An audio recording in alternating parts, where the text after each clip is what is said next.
Willow बरूक के पुरसुकून छोटे से गांव के दिल में एक कदीम बलूत का दरख्त खड़ा था। इसकी चमकीली शाखें चांदनी आसमान पर पंजे गाड़ रही थी, खौफनाक साए डाल रही थी जो जमीन पर रक्स करती थी। मकामी लोगों ने बच्चों को खबरदार किया कि वो इससे दूर रहें, क्योंकि उनका कहना था कि ये लनती है। एक चांदनी रात तम्मी नामी एक मुतजस्सिस लड़के ने तहकीकात करने का फैसला किया।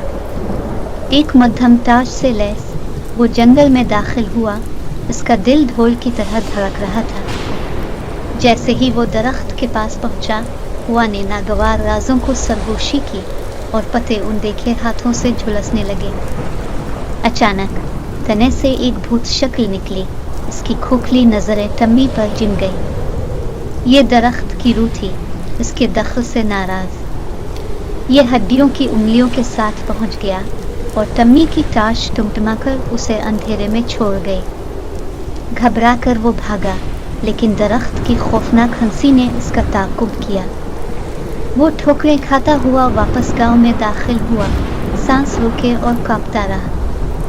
इस रात के बाद से शहर के लोग नम की आवाज़ सुन सकते थे, एक दौर गूंजती हुई पुकार जो मलून बलूत की मुड़ी हुई शाखों में हमेशा के लिए फंसी हुई थी।